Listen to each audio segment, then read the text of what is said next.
How can I diversify my candidate pool? Okay, so I approach this from a very different area, and Shante alluded to it as well. So if you just throw a job out on a job board, you are going to get whoever's going to apply to that job. And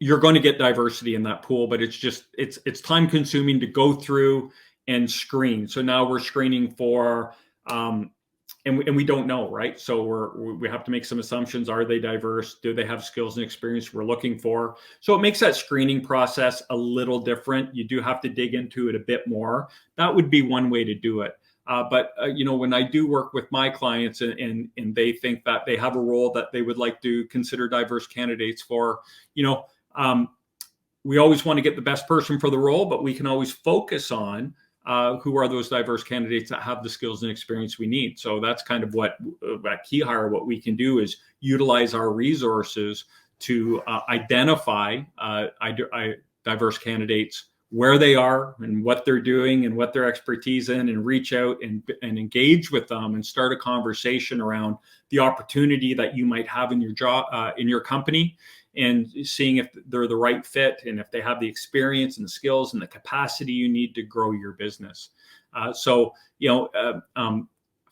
Finding a diverse candidate pool, there are resources out there that you can research and find where people, agencies and things like that would specialize in that type of stuff. But if you don't have the resources to do that or the funding to do that, you just have to put in the time to understand who's applying to your job, or if you're doing kind of the outreach, right? If you're doing inbound recruiting where you're reaching out to the candidates, you just have to find out, who those people are, where they are, and reach out to them and start engaging with them.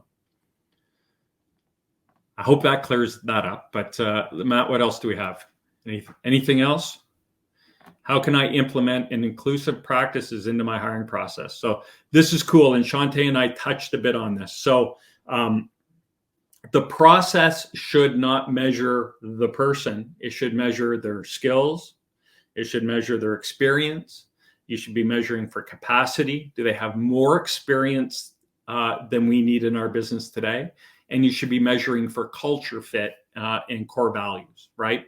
So each section of the process, and it was funny, I was just talking to a client about this today. When you develop a process, every part of that process should essentially be a go, no go, and you should design it like that. So for example, when I first talk to a candidate, I am strictly measuring for, do you have what we need? Do you have kind of the skills at a high level of what we need? And if you do, I will continue the process with you. If you don't, I will say, hey, it's been great talking to you, but I don't think, this is the right opportunity. Then we'll go and do a more in-depth interview, and we'll develop, I want to understand your skills and experience on a deeper level to make sure you really have what we need, but also want to understand how you interact in your environment, how you interact with your direct reports and the people you report up to. And so that's all we're looking for, then if that's a go, then we move on to the next step. But to truly minimize your bias, right? Be aware we all have bias. I've talked to people before and they're like, I'm not biased. We all are to an extent. But we want to minimize that by being very clear on the criteria we're searching for and seeing if the person has that experience or matches the criteria we're working for. And these criteria are all generally skill-based, right? They're KPI. So do you have experience with our ERP, or do you have experience with our CRM? If you're looking for a sales position, are you used to cold calling or booking meetings or meeting quotas, whatever that is? It's all based on performance. And when you can start getting your acquisition and interviewing process segmented, and you're looking for specific skill sets and experiences as you go, that will help you minimize that bias. It doesn't matter who the person is. If they have that experience, they have what you need, and they can bring something to your business, then they have what you're looking for in that role. Matt, do we have any more questions, or is that it for today? What are some strategies I can use to make my workplace more inclusive? And again, I think Shantae touched on this a bit, but what I learned from her is just be open, allow people to show up where they are, ask questions, be curious. I think the most important it's not even a strategy, is just be willing to get out of your comfort zone, be willing to try something different, give someone a chance, and listen. Bringing someone in, bringing diversity into your organization isn't enough.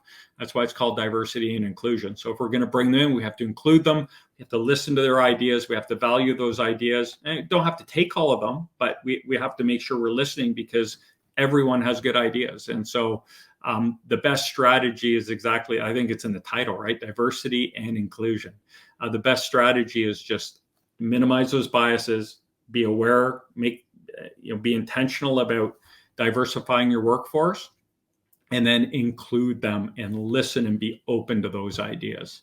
And I don't think I said anything new. I think Shantae really gave us all those points in our conversation. Matt, do we have anything else going on over there?